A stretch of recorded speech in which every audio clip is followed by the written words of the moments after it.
Hi guys, welcome to my channel. This is Solutions_me. My name is Anne and I'm delighted to have you here today. So welcome on board and thank you to my 5 subscribers for taking the leap of faith, guys. I appreciate you. You are the best. Thank you so much. And I hope that very soon we can grow into a little fragrance family. I enjoy talking about perfumes on my channel. We basically talk about affordable fragrances here with a lot of focus on the Middle Eastern fragrance houses because there are a lot of hidden gems there that I'm recently discovering. So thank you for joining me today.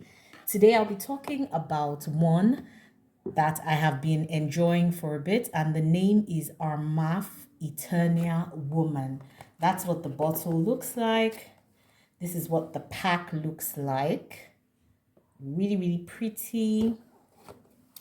Guys, so this bottle, do you know what it reminds me of?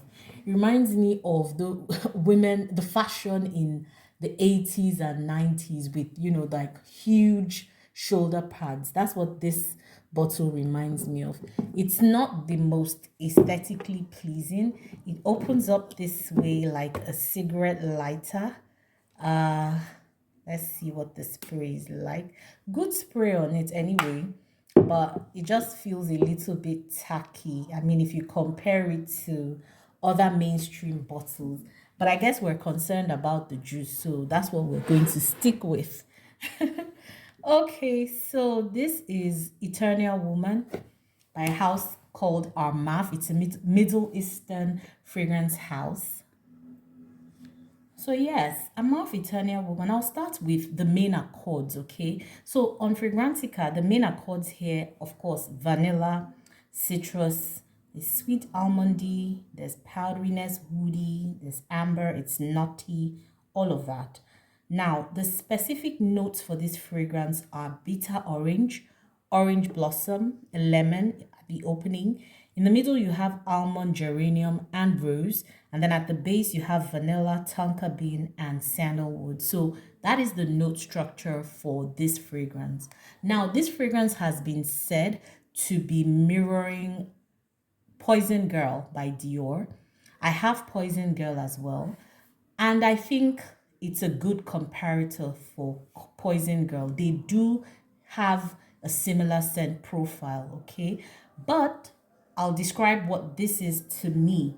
This is a perfect nutty vanilla fragrance.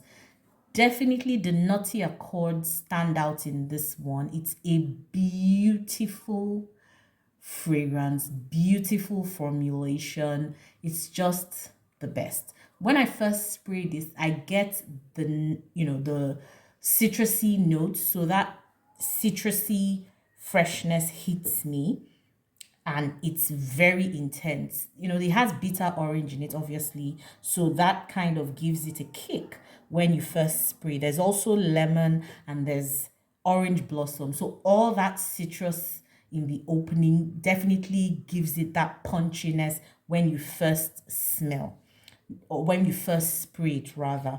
Now when you start getting to the middle, that's where the florals start to emerge.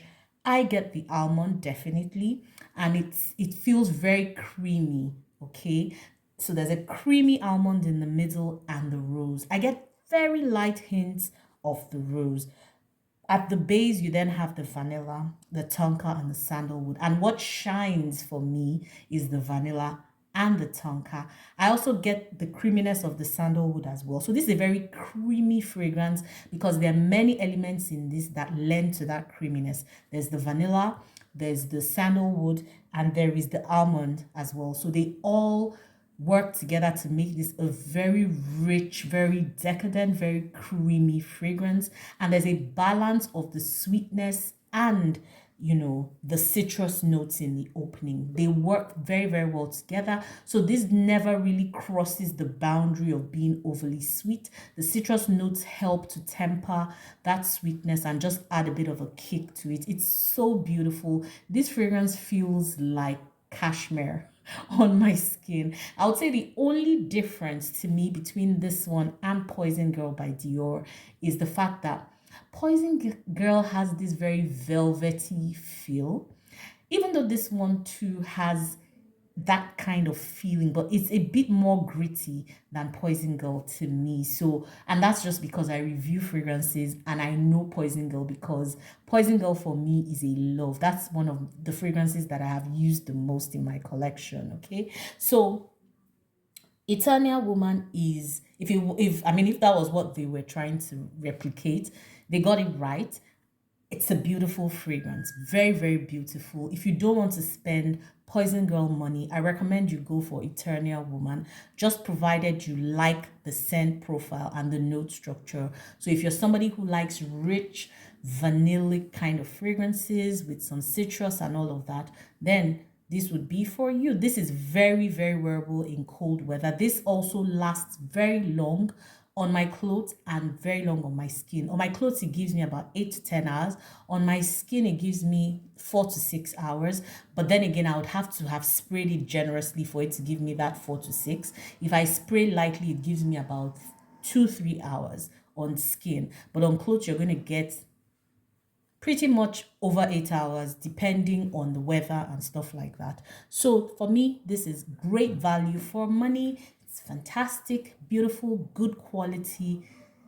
I can't wait to continue to use this. I mean, it's a very great replacement for Poison Girl. Poison Girl has gotten so expensive in Lagos, Nigeria, where I live. So for me, this is going to be the replacement. I can't, once my Poison Girl is over, I'm not going to buy Poison Girl anymore. This is going to be my replacement. It is a beautiful fragrance for the vanilla lovers out there.